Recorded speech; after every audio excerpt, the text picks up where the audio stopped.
The theme for the afternoon talk is the benefits and the limits of letting go. Firstly, before just getting into the rhythm and the theme of the talk, specifically here, I'd like to mention and make reference to you to an essential theme or feature. And what I mean by that is that in the heart of the Buddha's Dharmas, he was quite often asked what these teachings are, what's the purpose of them, and probably the most regular response to that question was the resolution of suffering, the resolution of the issues of problematic life and its complete resolution once and for all. That is the priority. And then out of that came, from his own experience there and the insights and understanding, there came a formulation in the language which is a reminder of the core theme revolving around that. So he stated here and clearly and unmistakably here that there is in this world, there is suffering. There is no statement that life is suffering, but there is suffering in this world. Then asked what brings about the suffering, was asked what is suffering, and the response to that question is when human beings, often translated as attachment, human beings inflame situations, and therefore an exaggeration of situations around the body, around feelings, around states of mind, around circumstances, inwardly and outwardly. And sometimes that inflation is building them up, putting of them down, showing itself in problematic states of mind. And then there is the activities of the self, of I and my, and sometimes just to see clearly what the I and my is identified with. And that which the self, the I and my, identifies with is vulnerable to reactivity, is vulnerable to problematic life, whatever it might be about. So the exploration here, it is essentially stated, suffering, not getting what I want, losing what I have, being separated from who and what I love, and this inflaming of situations, this world of I and my, generating problematic life. This, he says, is suffering. So there is no statement that suffering is always, there is no statement that it's permanent, no statement that this is how it is, it can't be anything else. If life was suffering, there would be no way out, because life is suffering. But clearly, our experience confirms to us regularly enough the absence of the suffering. This happiness, in joy, in love, in kindness, in generosity, in inner peace, and much, much else. Then, there is suffering in life, not denying it, not retreating into some lovely state, or whatever. He then looks at the causes and conditions for its arising. Therefore, it doesn't arise out of the blue. There is no God who is rewarding and punishing people. There is no cosmic chance. There is no fate. It's not an accident. These are all views which we can come up with when we can't explain something. What arises because the causes, or a major cause, and conditions are there for it to arise. And the exploration, the mindfulnesses and the meditations, the dialogues and communications is when there is problems, issues, fears, worries, anxieties, blame and so forth, to really give attention to that mind state. That's the mindfulness and meditation practice as one example, and also to give attention to change, which we have spoken about, and to give attention what are the causes and conditions which brought this about. And that recognition and clarity of the causes and conditions that bring it about, in order to change them, in order to let go of them, which I'll go into in a moment or two. Do not think for one moment, just being mindful in the present moment is going to bring about the resolution of suffering. Not a chance, there's not a chance.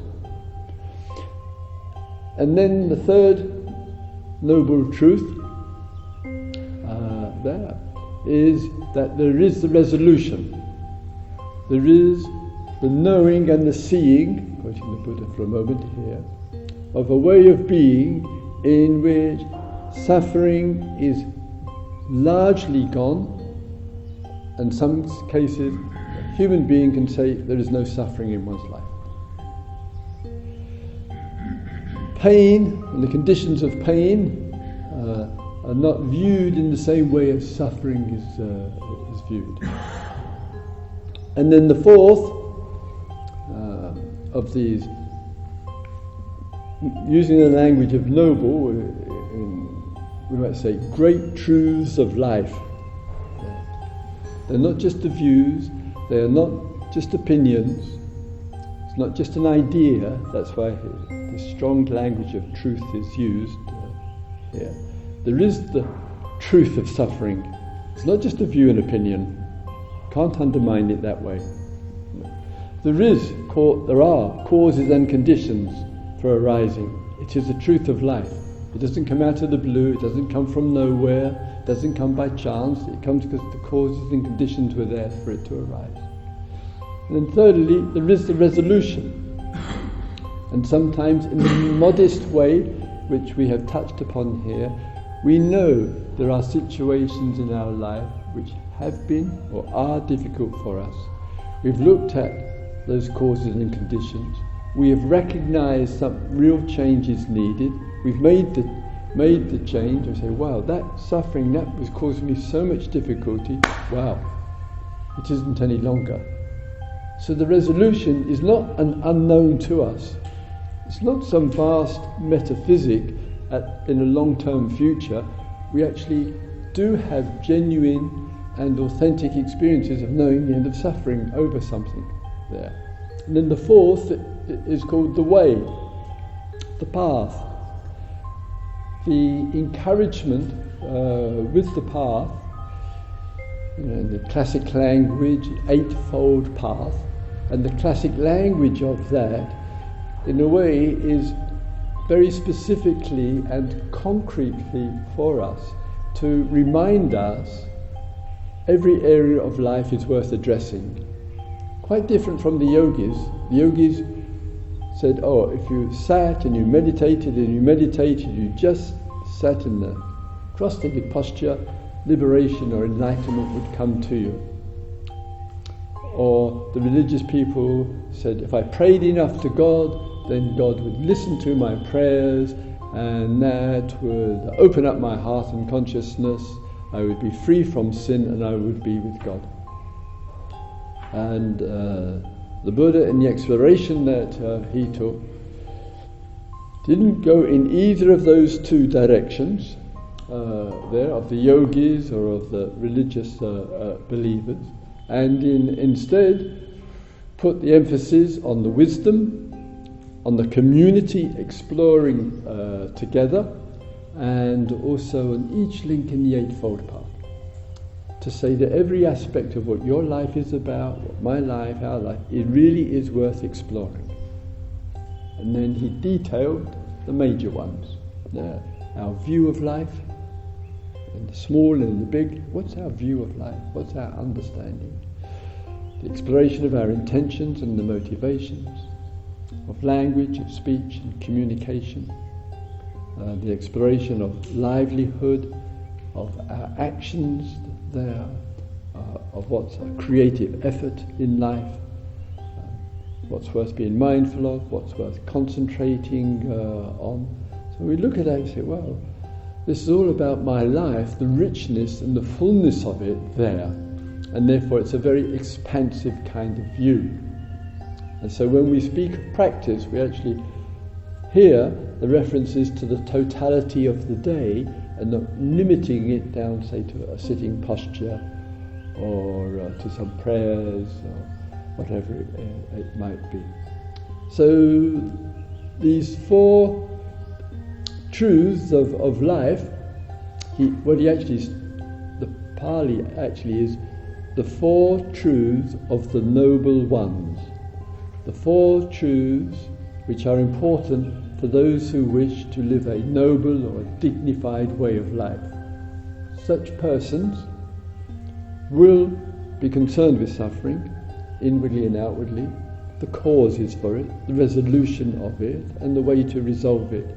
And it's not a priority, it's just given to people in the kind of spiritual sangha. There are huge numbers of people in all sorts of avenues and walks of life who have actually the same dedication.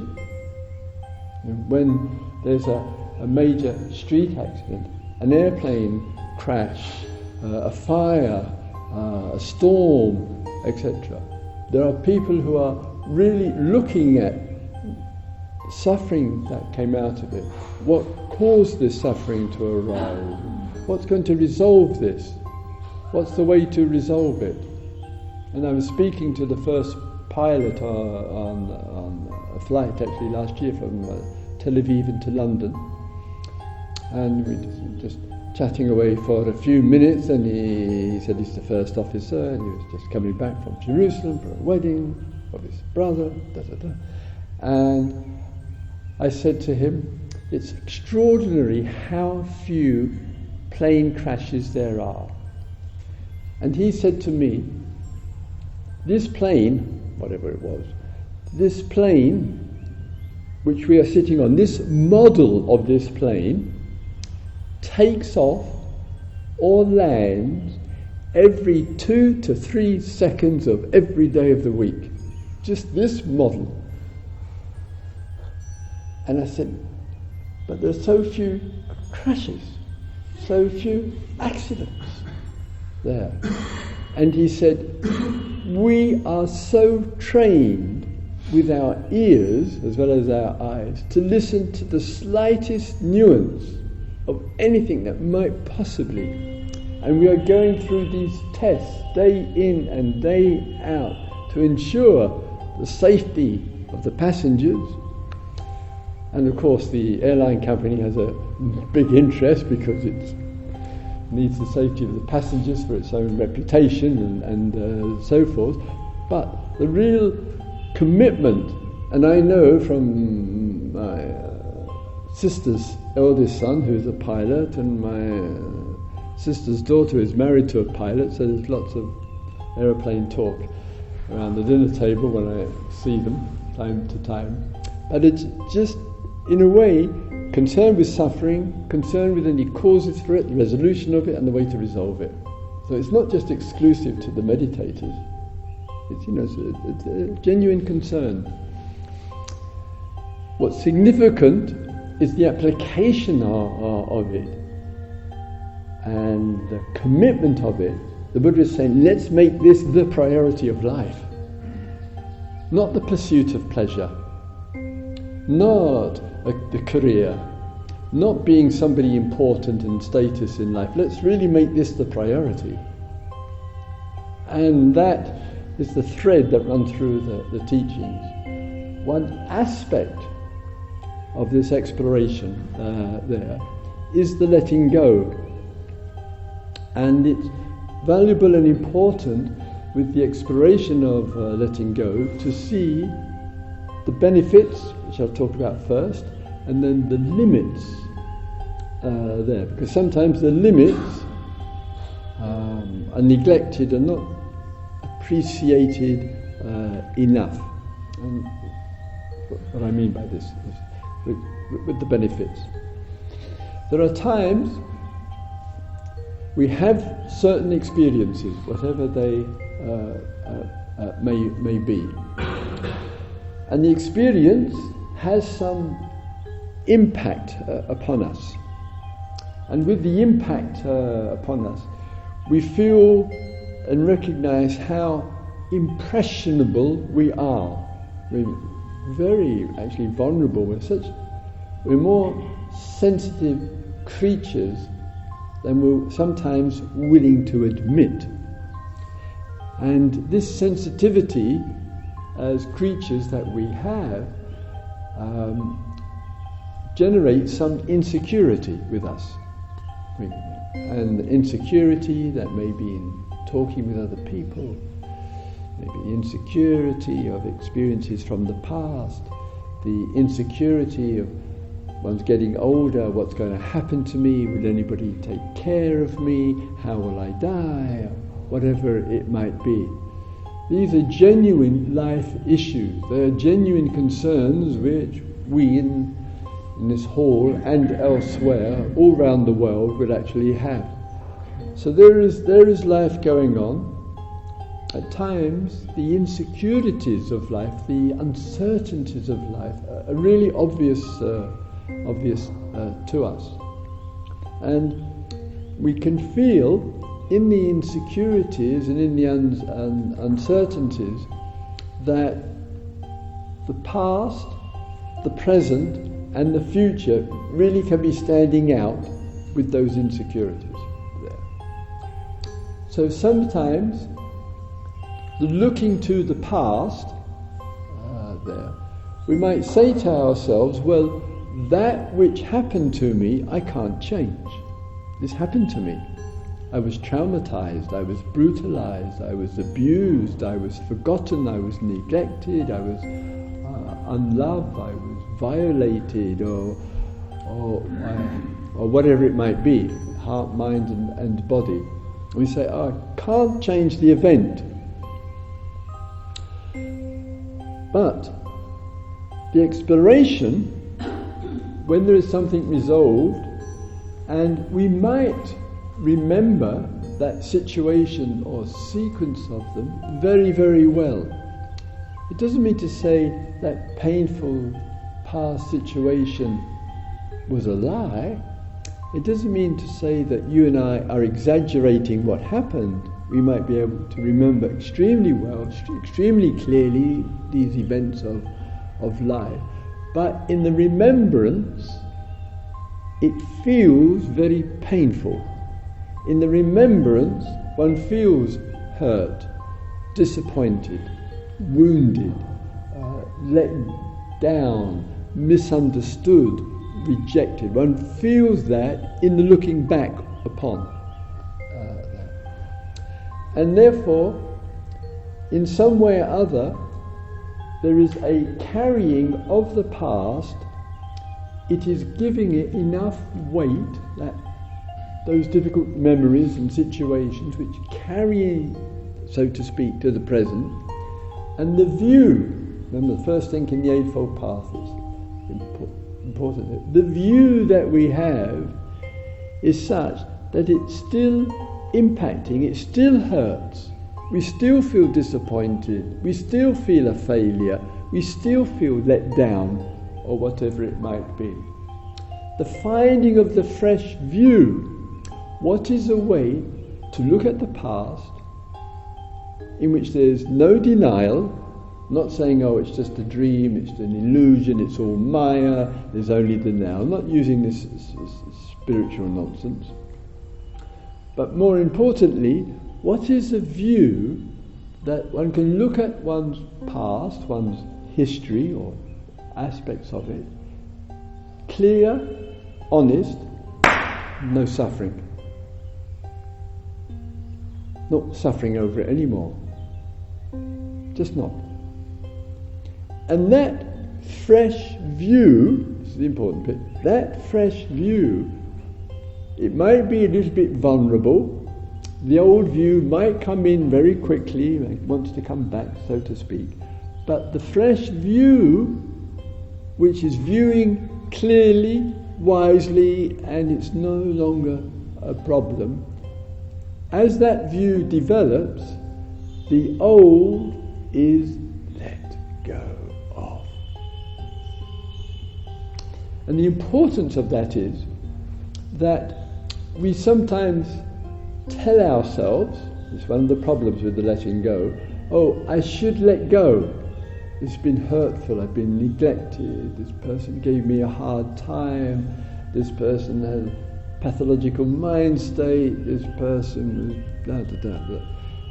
That view, sometimes we say, I have to let go of him, her, this or that.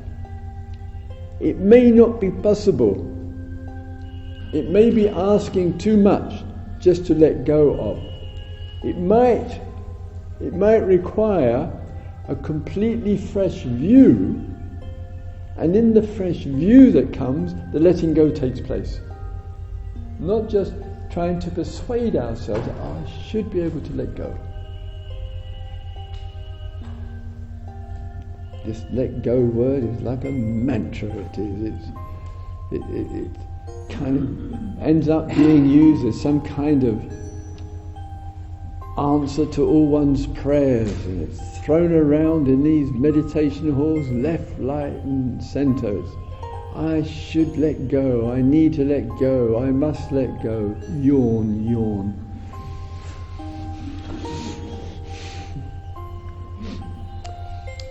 In the exploration of the relationship to letting go, we listened this morning in the instructions taking place this morning in the 16 steps or stages of this mindfulness of breathing discourse. The last one is the reference to letting go. One might think it should be earlier somewhere. We really start to let go, we can then get into our meditations more easily, into our mindfulness, to more happiness, and observe the states of mind, etc. But there's a reason for the, I have to think of it now, the reason for the letting go. But just before coming to that, coming to the present just for the moment, for a few moments or two. In the relationship to the present, that means the unfolding, changing, dynamic, seen through the senses. This is what we call the present here. The unfolding, changing, dynamic. It takes some clarity in looking at the immediacy of life, sometimes to understand, my goodness me, why do I have to be so concerned with letting go when it's obviously going on all the time anyway? Why am I making such a fuss about it? I didn't have to say, I think I'll let go of the morning, or I think I'll let go of this meal or this moment or whatever it might be, as though you and I have some wonderful powers of control to hold and to keep. The clinging is the confirmation of being out of touch. There's no better confirmation in a way, there might be, but I can't think of it, there's no better confirmation of being out of touch when we're clinging. And the clinging contributes to the problem, the I and my and its identity with, which we call it. And in the English language, I, the identity, id, for the Freudians amongst you. And then the end, entity. So identity is, to break the word up, is the I making an entity of something, exaggerating its importance, holding to it. It could be called me. It could be called the mind states. It could be called making a thing of it. It could be called, the identity of the nation state. It could be making an entity of being male or being female or being young or being old or being handsome or being less than handsome, being beautiful or less than beautiful or whatever it may be. Anything can be made an entity of.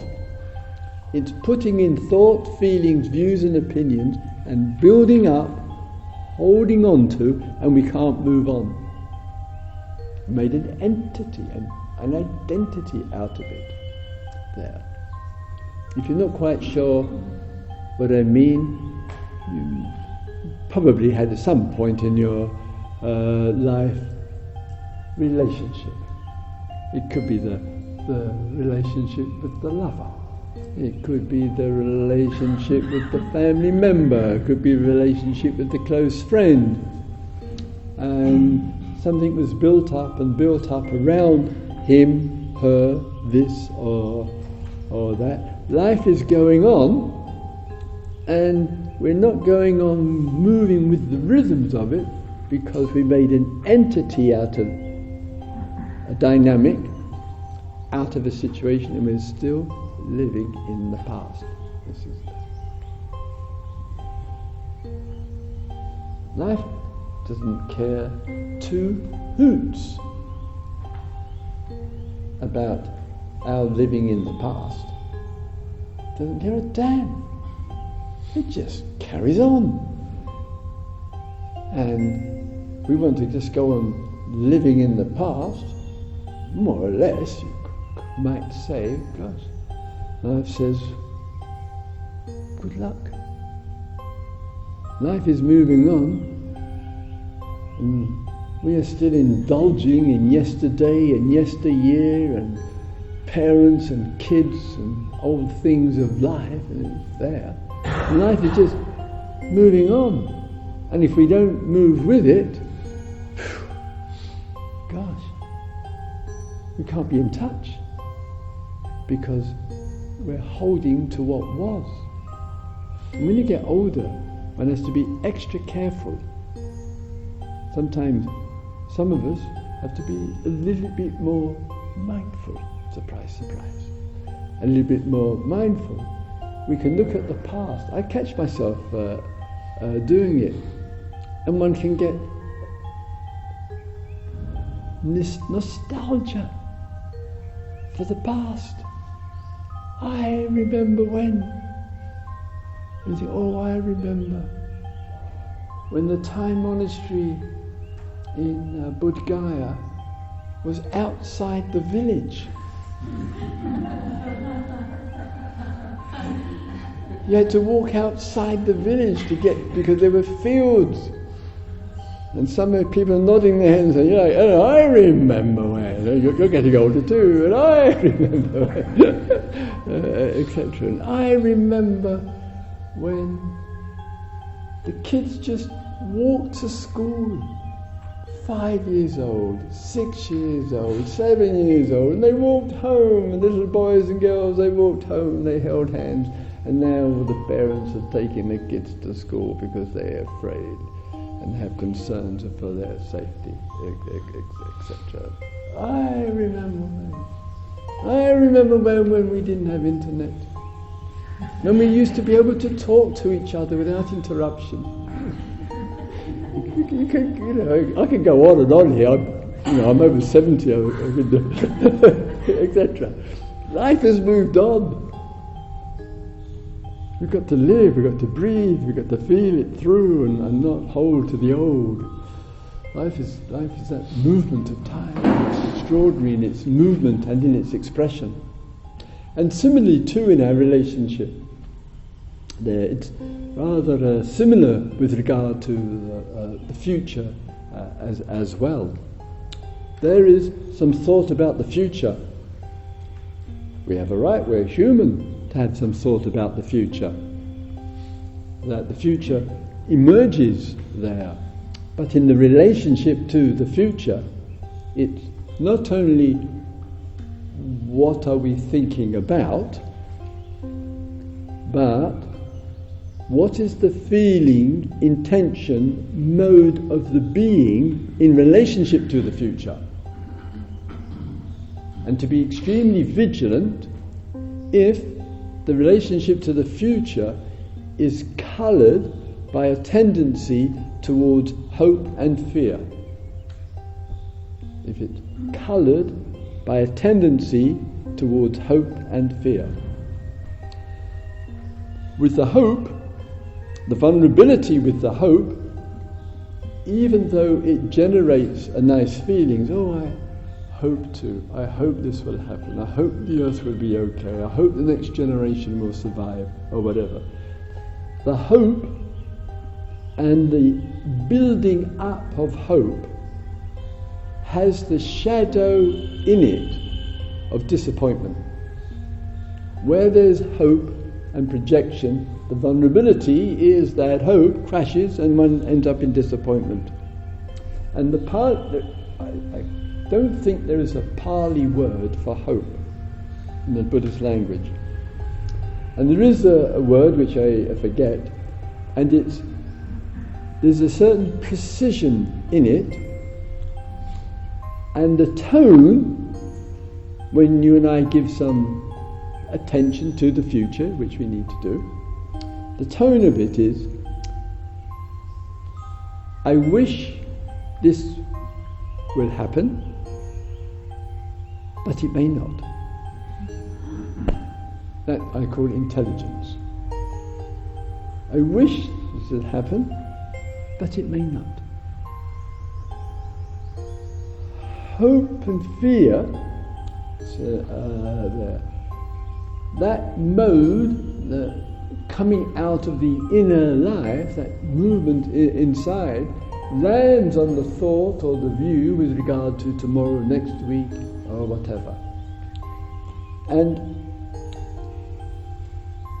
therefore we are not into, so to speak, letting go of our relationship to the future.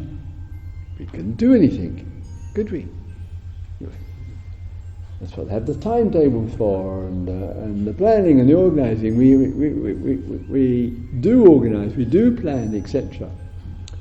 But it's to have enough clarity and understanding, in this case with future, is there some distortion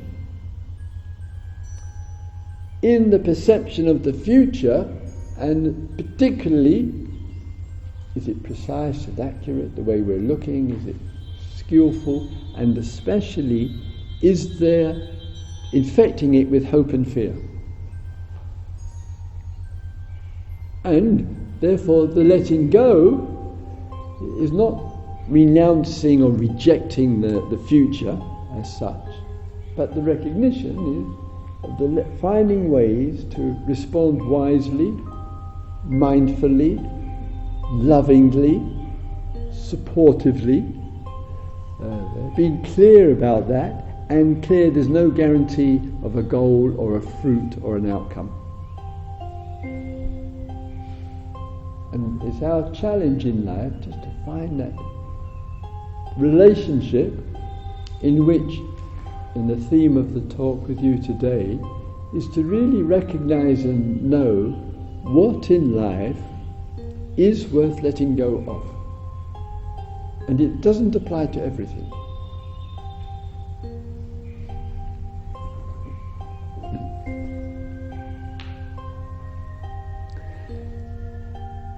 In the exploration here of the letting go, sometimes, of course, there is the relief in the letting go. There can be a situation, Some of you have been in relationships, are in relationships, thinking about relationships. Might be in a relationship today, and then tomorrow you might not be. Full of these uncertainties which take place.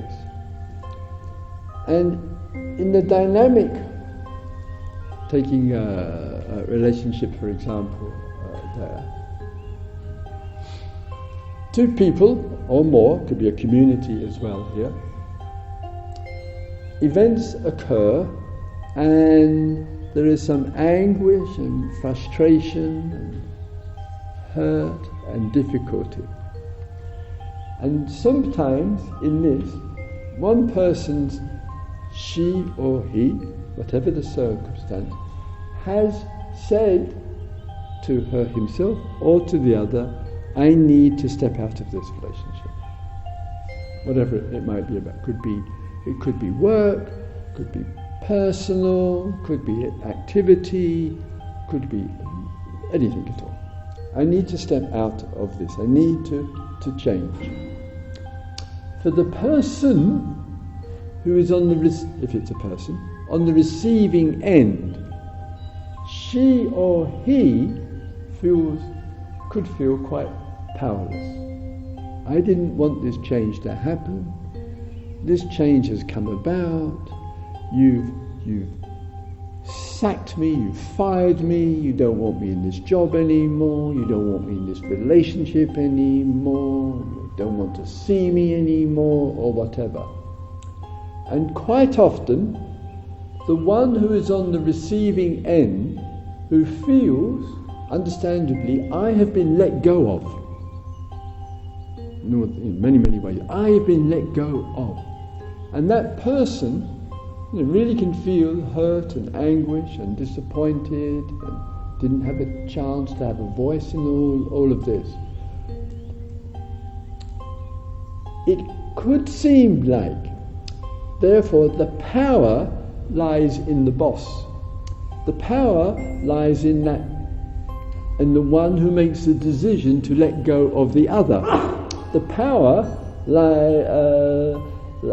lies somewhere else, and I didn't have a choice in all of this. It happens, and it happens very regularly, that the one who let go of has doubts about that letting go. And the doubts then arise, and the one who let go of the other finds, for some people, I hear it regularly enough, he or she can't let go of their doubts. Why did I do this? I'm so stupid. I'm not going to find another person like this. This person was really wonderful, etc., etc. And the one who's doing the letting go finds it more difficult than the one who was on the receiving end of it. It happens regularly there. And then if the one who is on the receiving end of it, if she or he is really angry, fighting, you didn't give me a choice, you rejected me, and angry, fighting and angry and negative and blaming and attacking back, and wants some kind of revenge, the one who let go of this person will say, oh, thank God for that. I was right. Look at this anger. Look at this pathology. Look at this reaction she or he is showing to me. God, thank God I'm out of it, etc. A few of us know this one. But supposing you let go there, and the person that you've let go of, she or he, isn't fighting you, is looking at herself or himself, and is expressing some regret at mistakes, let us say. This person is showing some acceptance and some love and some kindness to the other, and respecting the person's right to let go and move on, etc. And there's lots of empathy and warmth coming out of the person who's on the receiving end. This other person's going to have a nightmare. And they're really going to think, oh my God, what have I done? She's so wonderful, or he's so charming, he's so caring, now what have I done? Etc. So there's no assurance in the communications around letting go, whether we're on the receiving end or whether we are initiating it, or whether the two people are together, or in other circumstances as well. Just a small reminder here, in the dynamics of human relationships, all these dynamics takes place. But perhaps there are some things in life where letting go is not appropriate. Really not appropriate. It's not about letting go. Letting go is in specific situations, problematic issues, and looking at things and moving on from things, and a few of those pointers I just gave to you this afternoon. But there are times when letting go is not only not appropriate, but also it's unskillful, it's unwise. One of you was speaking to me during this retreat about this. Sometimes you have an important experience, whatever that might be about, and you have a genuine sense in that experience that there's something deep and significant for you.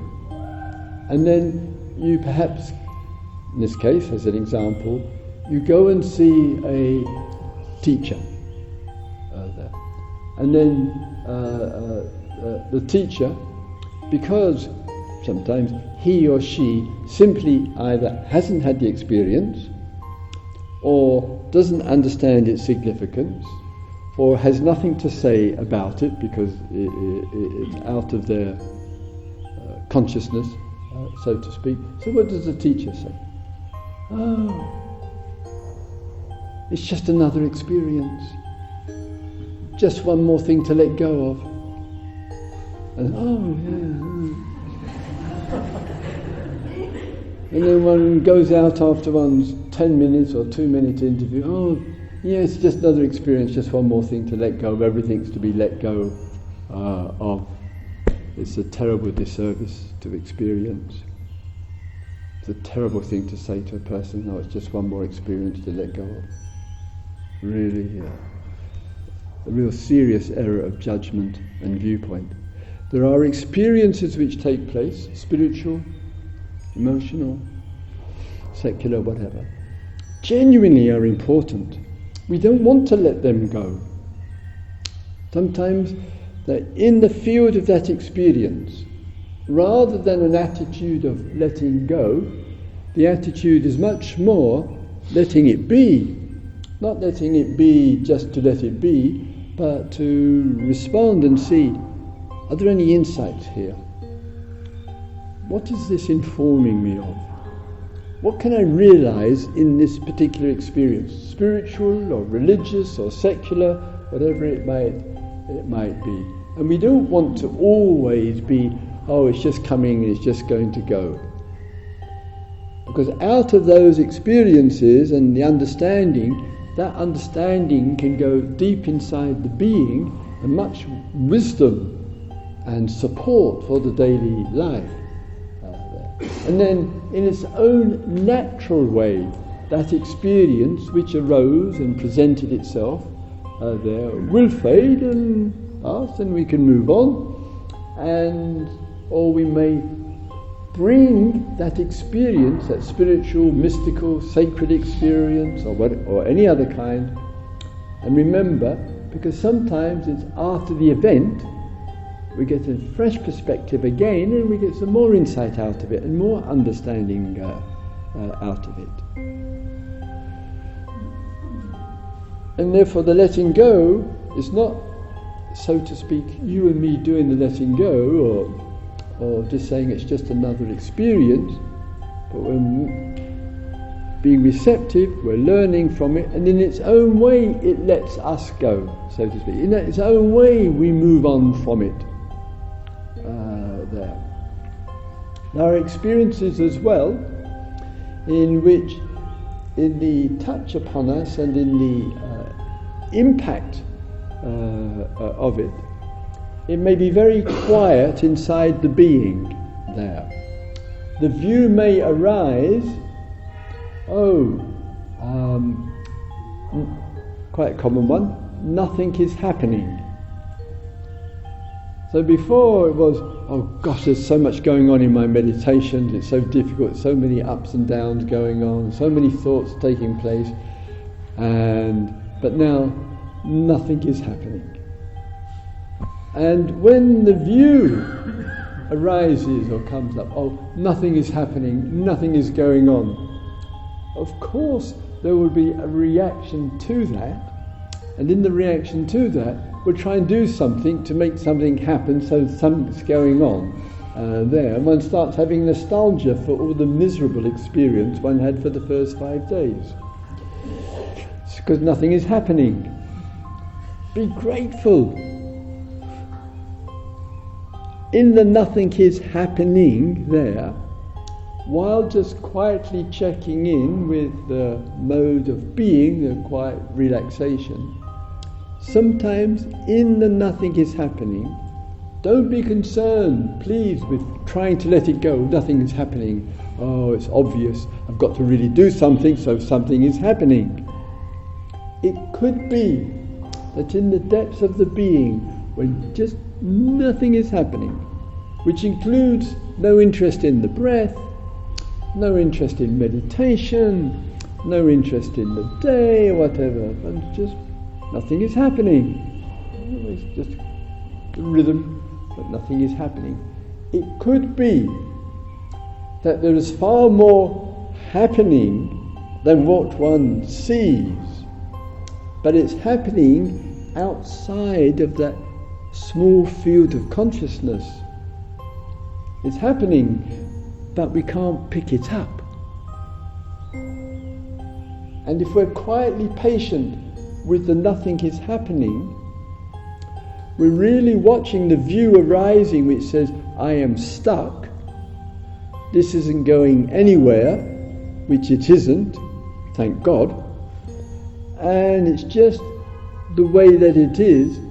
If we're quietly patient, not putting any pressure, learning to be with nothing is happening, with no guarantee, it might be that something begins to shine through this realm called nothing is happening. It won't last, the nothing is happening. Something will start to move in the being. Something will reveal itself from outside of ourselves and open up something. And therefore that condition, nothing is happening, actually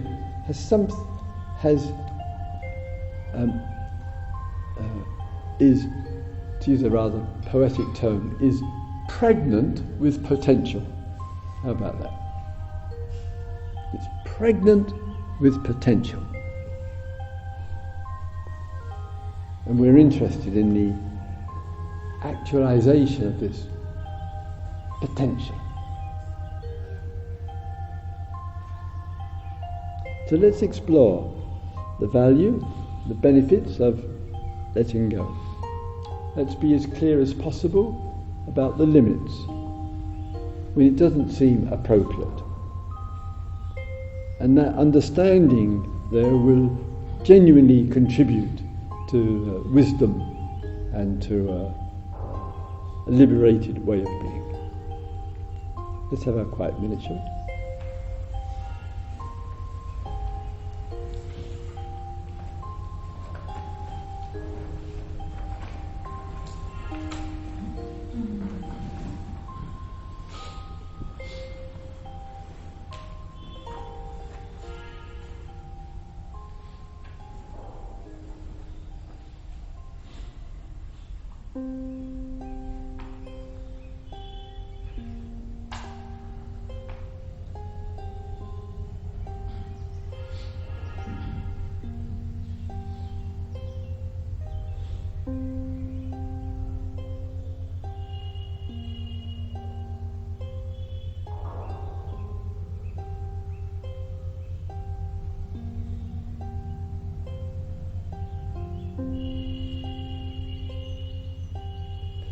May all beings explore letting go.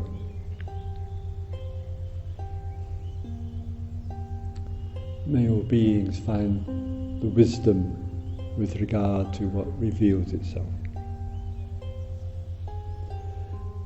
May all beings live with love and liberation.